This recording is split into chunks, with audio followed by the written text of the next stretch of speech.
Puji Tuhan, haleluya. Bapak Ibu Saudara sekalian yang Tuhan kasih, selamat berjumpa lagi dalam acara ibadah doa malam kita pada malam hari ini. Puji Tuhan, sama-sama kita akan belajar firman Tuhan yang terdapat di dalam 1 Yohanes pada pasal 4 ayat 1 sampai ayat 6. Kita mengambil tema Roh Allah dan Roh Antikris. Mari kita tunduk kepala, kita berdoa terlebih dahulu. Maha besar Bapa Surgawi, Bapa yang kami panggil dalam nama Yesus Kristus Tuhan dan Juru Selamat kami yang hidup.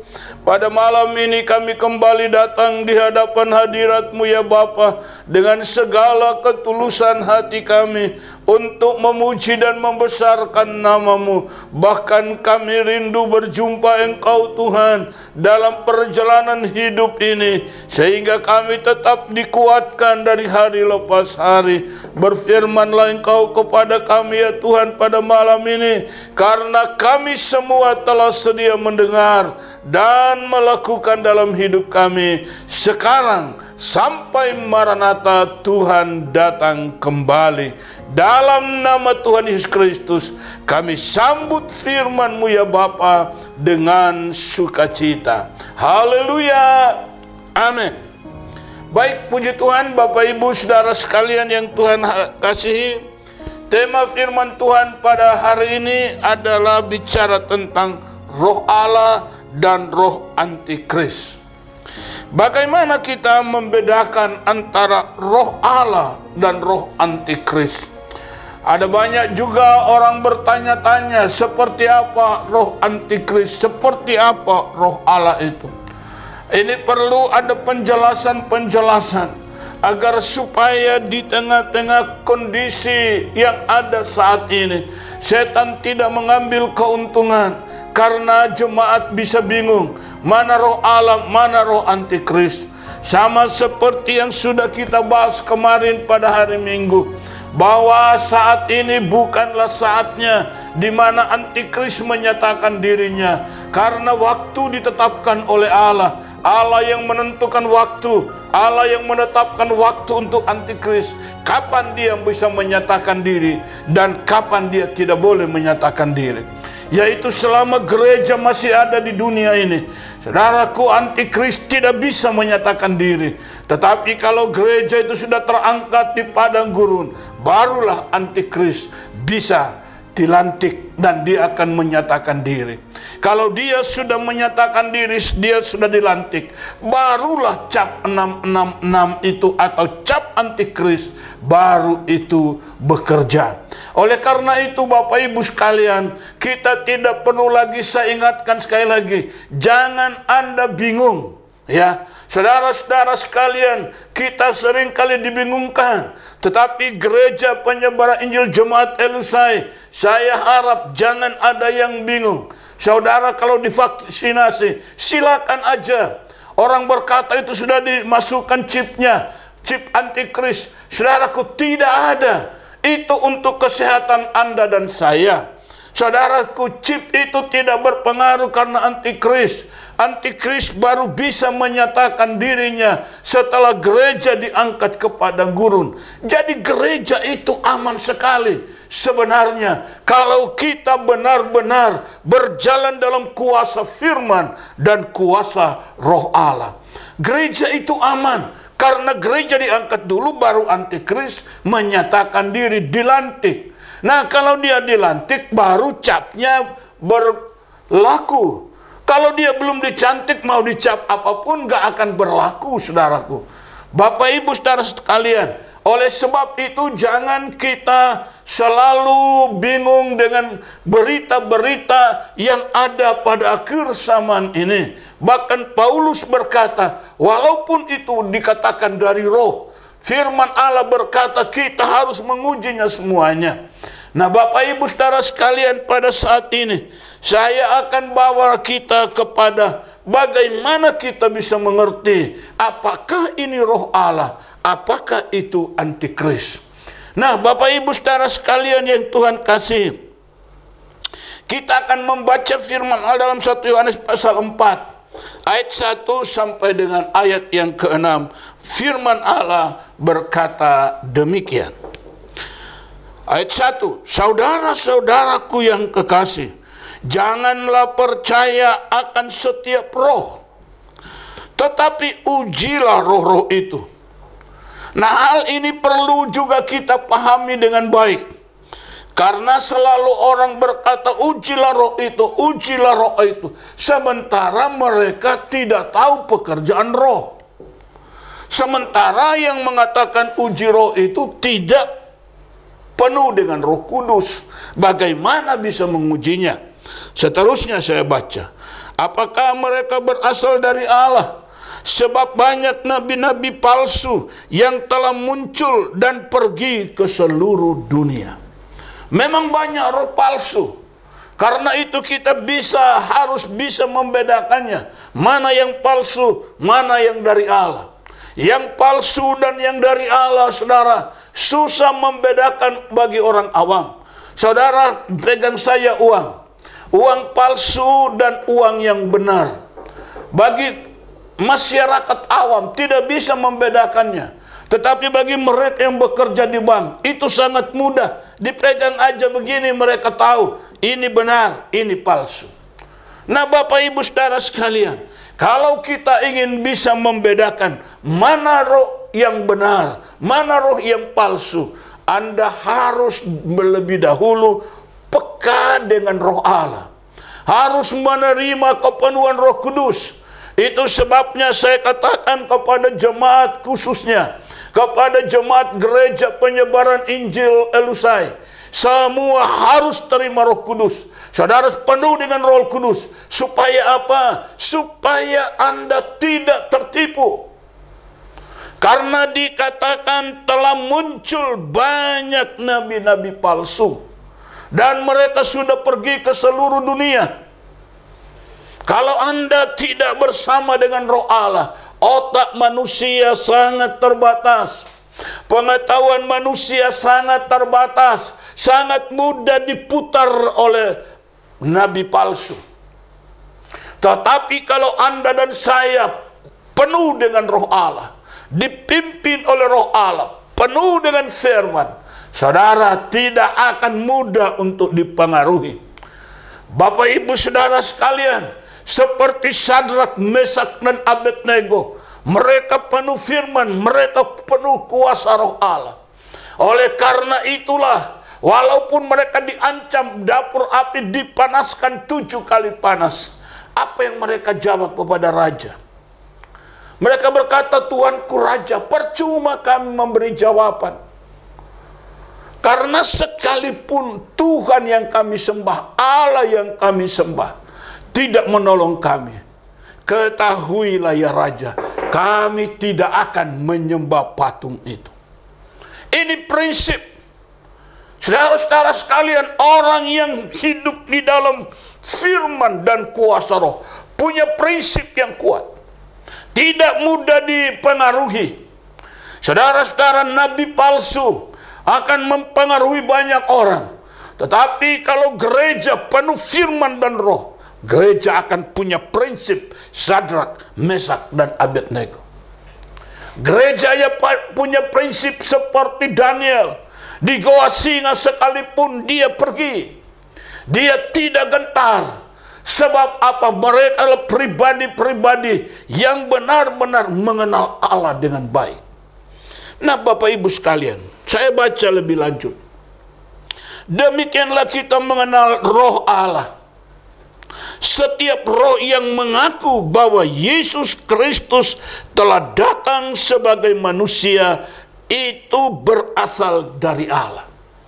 Jadi kita bisa membedakan roh ini memuliakan Yesus atau tidak. Kalau roh itu yang bekerja, mungkin mengadakan mujizat-mujizat, saudara, tetapi kalau dia tidak membawa kepada Kristus, kalau dia tidak memuliakan Kristus, itu bukan dari roh Allah. Itu tandanya jelas. Firman Allah berkata, demikian kita mengenal roh Allah. Setiap roh yang mengaku bahwa Yesus Kristus telah datang sebagai manusia itu berasal dari Allah. Jadi kalau orang berkata, mana bisa Tuhan Yesus itu anak yang dilahirkan oleh Maria, kok mengaku diri sebagai juru selamat, sebagai anak Allah? Saudara, mereka tidak percaya bahwa Kristus itu datang sebagai manusia. Maka dia itulah antikris.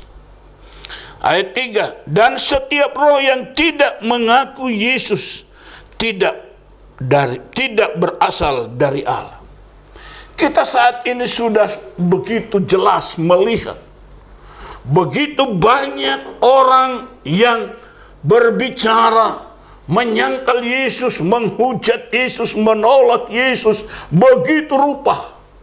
Bahkan saudara jangan heran, sebab orang-orang yang tadinya mengatakan sebagai hamba-hamba Tuhan, mereka berkata sebagai seorang pendeta, tetapi mereka justru menghujat Yesus.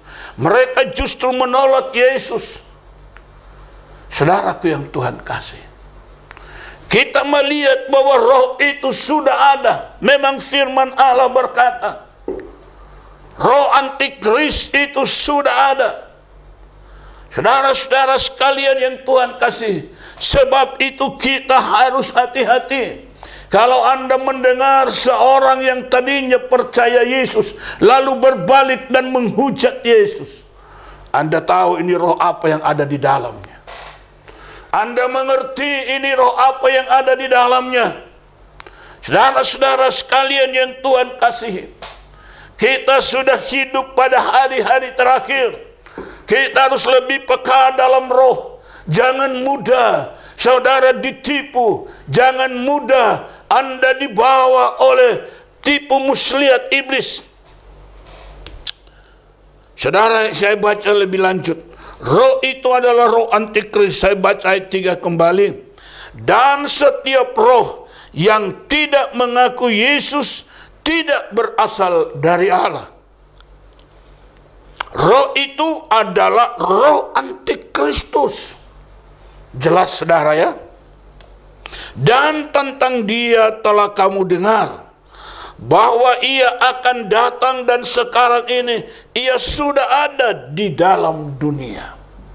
Kita sudah melihat, kita sudah mendengar, baik itu lewat sosial media, atau saudaraku langsung bisa hadir dalam acara-acara yang diadakan, tetapi di sana terjadi penghujatan terhadap Yesus.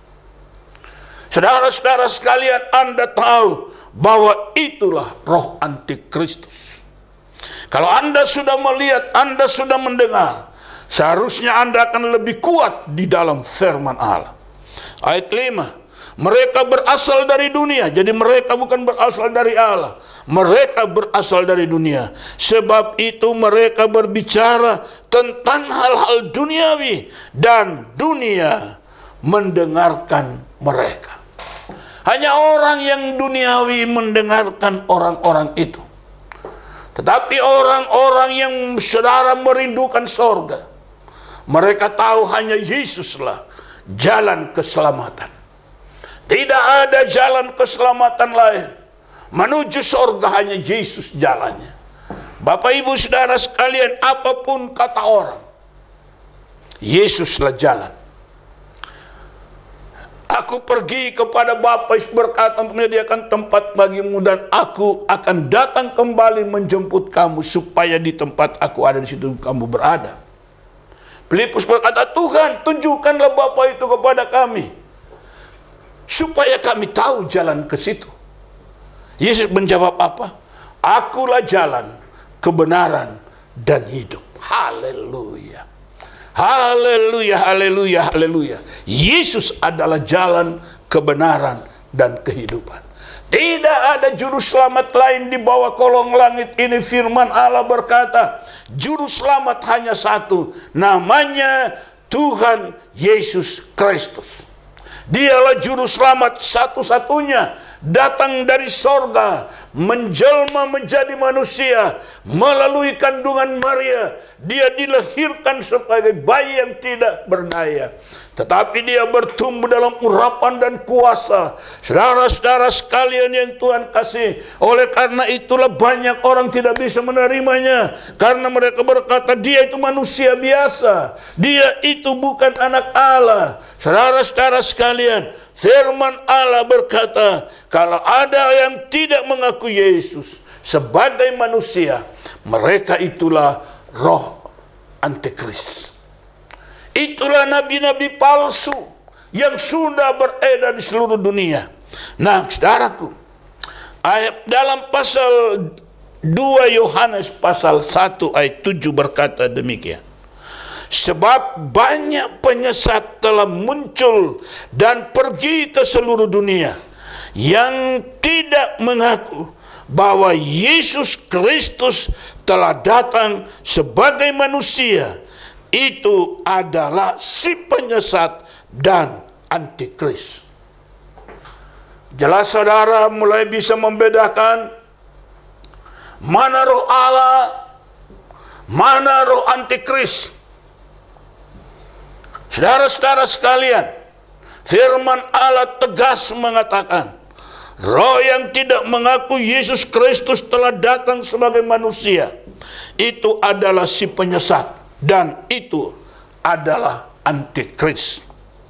Dalam Galatia pada pasal 4 ayat 9, tetapi sekarang sesudah kamu mengenal Allah, atau lebih baik sesudah kamu dikenal Allah, bagaimanakah kamu berbalik lagi kepada roh-roh dunia yang lemah dan miskin, dan mau mulai memperhambakan diri lagi kepadanya? Bapak, Ibu, Saudara sekalian yang Tuhan kasih, Anda dan saya sedalam urapan kuasa Roh Kudus, terkadang kita goyah, terkadang kita menjadi bingung, lalu kita ingin kembali lagi seperti semula, seperti dulu. Kita kembali lagi memperhambakan diri kepada dunia. Kita menerima roh-roh dunia yang miskin dan lemah itu. Saudara-saudara sekalian yang Tuhan kasih, bukankah roh Allah yang ada pada kita itu lebih besar? Saudaraku, 1 Yohanes 4 ayat yang keempat. Kamu berasal dari Allah. Perhatikan ini. Anak-anakku, dan kamu telah mengalahkan nabi-nabi palsu itu. Ada amin, saudara. Anda harus percaya bahwa kita mengalahkan nabi-nabi palsu itu. Kenapa?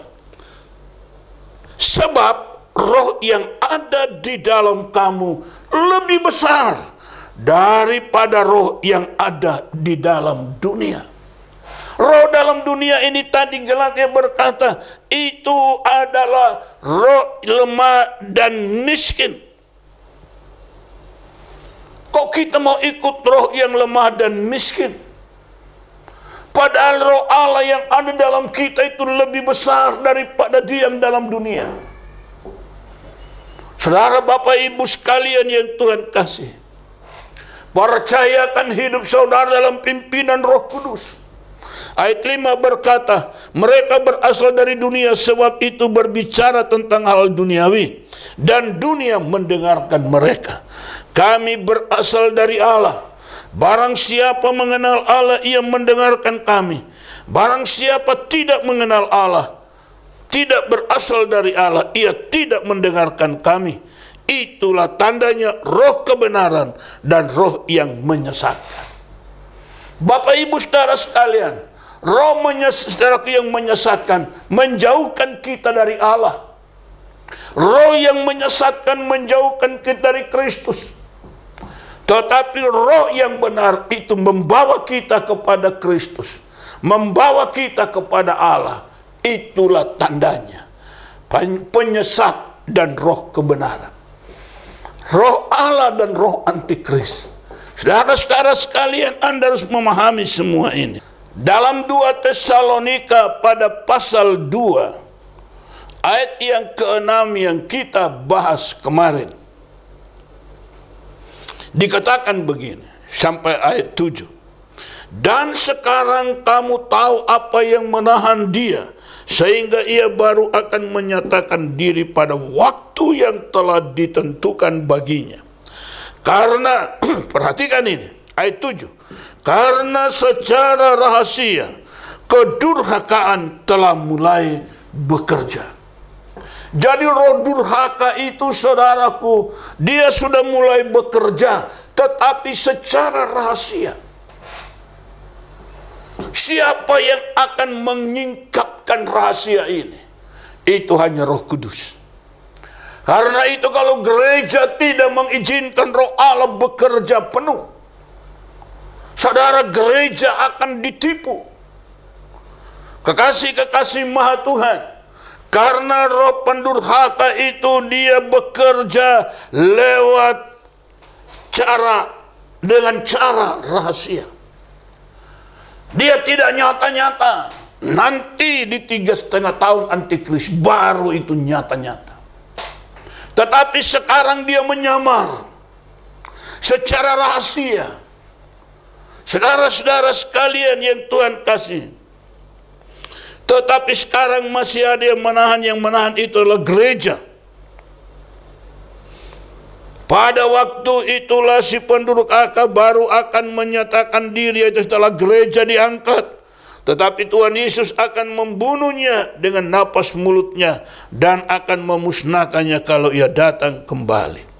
Nah, Bapak Ibu Saudara sekalian, perhatikan ini dengan baik. Kedatangan si durhaka itu adalah pekerjaan iblis. Saya ulangi lagi hal yang saya sampaikan pada hari Minggu, supaya kita mengerti betul untuk bisa membedakan mana roh Allah, mana roh antikris. Saudara perhatikan, kedatangan si durhaka itu adalah pekerjaan iblis. Pekerjaan iblis. Saya kira kalau kita jabarkan pekerjaan iblis, semua kita tahu.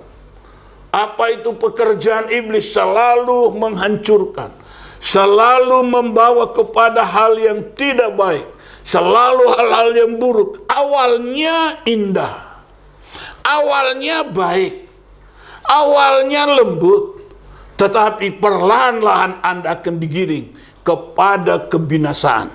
Nah, saudara lihat, kedatangan si durhaka itu adalah pekerjaan iblis dan akan disertai rupa-rupa perbuatan ajaib, tanda-tanda dan mujizat-mujizat palsu, dengan rupa-rupa tipu daya jahat terhadap orang-orang yang harus binasa, karena mereka tidak menerima dan mengasihi kebenaran yang dapat menyelamatkan mereka. Saudara, Bapak Ibu sekalian, begitu jelas pekerjaan iblis disertai dengan rupa-rupa tanda ajaib. Anda tidak boleh hanya melihat tanda ajaib. Anda tidak boleh hanya melihat tanda-tanda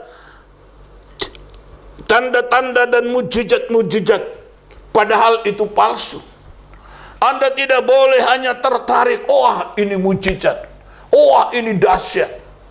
Saudara, sebab pada akhirnya nanti patung juga bisa berbicara.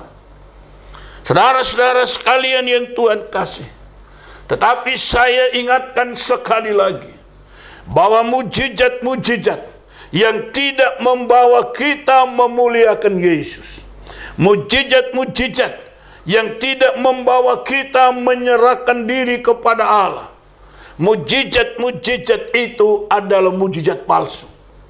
Mujizat palsu adalah mujizat yang dengan perlahan menjauhkan kita dari Allah. Mujizat palsu adalah mujizat yang kita sudah alami, tetapi lalu perlahan-lahan kita digiring kepada perbuatan-perbuatan dosa.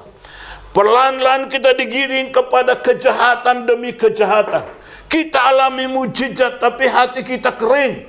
Kita alami mujizat tapi kita resah. Saudara-saudara sekalian, mengapa resah? Karena kita dibawa perlahan menjauh dari hadirat Allah. Maka itulah mujizat palsu. Mujizat benar apabila engkau alami mujizat, mungkin lumpuh berjalan, buta melihat, dan engkau digiring kepada Kristus untuk memuliakan, mengucap syukur kepada Yesus, berterima kasih kepada Yesus, lalu menyembah Yesus, menerima Yesus sebagai Tuhan dan Juru Selamat. Itu mujizat yang benar. Tetapi mujizat palsu tidak seperti itu. Anda akan dibawa menjadi punya rasa puas karena engkau alami mujizat. Tetapi setelah itu Anda perlahan-lahan dibawa jauh dari Tuhan. Anda tidak sadar engkau sementara dipikat untuk hidup di dalam kejahatan, melawan Allah. Hati-hati Bapak Ibu Saudara sekalian, kita hidup pada hari terakhir. Oleh karena itu jangan hanya sekedar kita terpukau dengan tanda-tanda ajaib. Jangan hanya terpukau dengan mujizat demi mujizat. Tetapi Anda harus tahu mujizat yang mana yang harus Anda terima, mujizat yang mana yang harus Anda tolak. Bapak Ibu Saudara sekalian, karena kita hidup pada akhir zaman.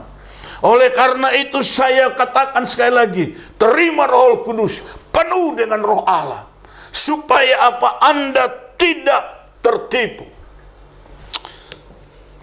Dalam Injil Matius pada pasal 24, saya langsung bawa kita pada ayat yang ke-22 dan sampai 24, berkata begini. Dan sekiranya waktunya tidak disingkat, maka dari segala yang hidup tidak akan ada yang selamat. Akan tetapi oleh karena orang-orang pilihan, waktu itu akan dipersingkat. Bapak Ibu, Anda dan saya adalah orang pilihan. Saudara-saudara sekalian, kita adalah orang pilihan. Dan oleh karena kitalah, maka waktu itu bisa dipersingkat oleh Tuhan. Saudara, tadi saya sudah katakan bahwa waktu di tangan Allah. Allah yang menentukan waktu kapan antikris boleh menyatakan dirinya. Jadi nggak usah bingung, karena semua Allah yang pegang. Dan kita adalah anak-anaknya. Tidak akan dia biarkan seorang pun binasa. Semua anak-anaknya pasti selamat. Bapak Ibu sekalian, ayat 22, pada waktu itu jika orang berkata kepada kamu, lihat Mesias ada di sini, atau Mesias ada di sana, jangan kamu percaya. Ayat 24, sebab Mesias-Mesias palsu dan nabi-nabi palsu akan muncul, dan mereka akan mengadakan tanda-tanda yang dahsyat dan mujizat-mujizat, sehingga sekiranya mungkin mereka menyesatkan orang-orang pilihan juga. Bapak Ibu Saudara sekalian, saya sudah katakan Anda dan saya dalam pilihan. Oleh karena kita, maka Allah mempersingkat waktu. Tetapi setan berusaha, kalau boleh orang-orang pilihan itu pun jatuh. Bapak Ibu Saudara sekalian, dengan tanda-tanda yang dahsyat dan mujizat-mujizat, tanda-tanda yang dahsyat membuat orang kagum, mujizat-mujizat membuat orang tertarik. Tetapi anak-anak Tuhan, mereka peka. 1 Korintus pasal 2 ayat 9 berkata, apa yang tidak dilihat oleh mata, yang tidak didengar oleh telinga, yang tidak timbul dalam hati manusia, itu diberikan Allah kepada mereka yang mengasihi Dia. Haleluya. Haleluya. Oleh karena itulah Bapak Ibu sekalian, kita harus paham betul firman Allah, agar supaya Anda dan saya tidak tertipu, karena penipuan itu datang begitu rupa.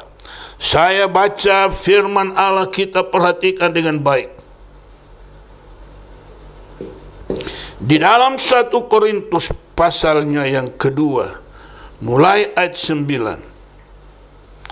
Tetapi seperti ada tertulis, apa yang tidak pernah dilihat oleh mata, dan tidak pernah didengar oleh telinga, dan yang tidak pernah timbul di dalam hati manusia, semua yang disediakan Allah untuk mereka yang mengasihi Dia. Ayat 10. Karena kepada kita Allah telah menyatakannya oleh Roh. Luar biasa. Yang tidak ditangkap oleh mata, didengar oleh telinga, ditangkap oleh hati. Saudara, itu diberikan Allah kepada kita, dinyatakan Allah kepada kita oleh Roh. Sebab Roh menyelidiki segala sesuatu, bahkan hal-hal yang tersembunyi dalam diri Allah. Roh itu luar biasa. Oleh karena itu firman berkata, Dia yang berdiam, roh yang ada dalam kamu lebih besar daripada yang dalam dunia.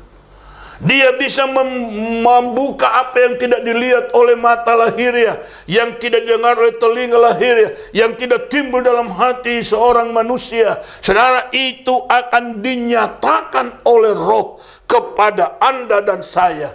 Bahkan firman Allah berkata, rahasia-rahasia dalam diri Allah pun akan dibuka oleh Roh Kudus. Apalagi cuma rahasia-rahasia nabi palsu. Apalagi cuma rahasia-rahasia antikris. Dikatakan mereka bergerak secara rahasia, tetapi Roh Kudus akan buka semuanya. Haleluya. Itu karena saya katakan kita tidak perlu takut. Anda tidak perlu gentar. Mengapa? Karena Roh Kudus akan membuka semuanya. Semua yang terselubung. Firman Allah berkata, karena kepada kita Allah telah menyatakannya oleh Roh. Sebab Roh menyelidiki segala sesuatu, bahkan hal-hal yang tersembunyi dalam diri Allah. Roh menyelidiki segala sesuatu. Jadi kalau antikris dia bergerak secara rahasia sekarang, oh itu mudah. Kalau gereja penuh Roh Kudus nggak usah takut.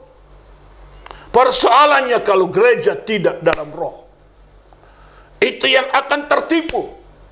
Tapi kalau kita penuh Roh Kudus, Tuhan akan buka itu. Ayat 11. Siapa gerangan di antara manusia yang tahu apa yang terdapat di dalam diri manusia, selain roh manusia sendiri yang ada di dalam dia? Demikian pula lah tidak ada orang yang tahu apa yang terdapat di dalam diri Allah selain roh Allah. Bapak Ibu Saudara sekalian, luar biasa. Saya begitu sukacita ketika belajar firman Allah hal-hal ini. Saudara-saudara, sehingga tidak ada lagi rahasia untuk gereja. Semuanya akan dibuka oleh Roh Kudus. Tidak ada rahasia yang terselubung. Semua akan disingkapkan oleh Roh Allah. Jadi iblis tidak akan berdaya. Dia tidak akan bergerilya di dalam gereja di mana Roh Allah bekerja. Karena semua kedoknya akan dibuka oleh Roh Kudus. Bapak Ibu Saudara sekalian yang Tuhan kasih. Oleh karena itu sekali lagi, mari kita tetap di dalam penuh firman dan penuh Roh Kudus. Supaya apa? Kita bisa membedakan mana roh Allah, mana roh antikris.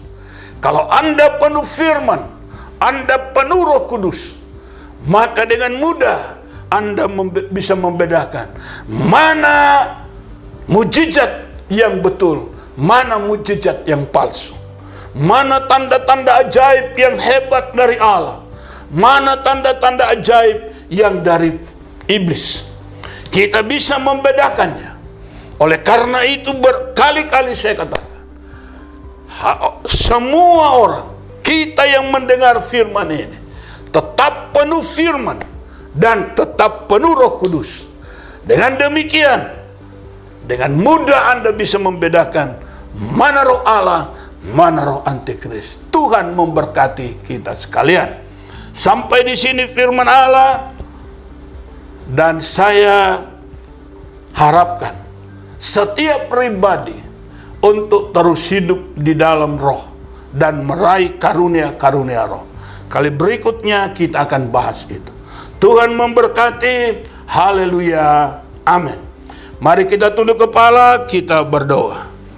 Maha besar Bapa Surgawi, dalam nama Yesus Tuhan, kami menghampiri hadirat-Mu di akhir firman yang diberitakan ini.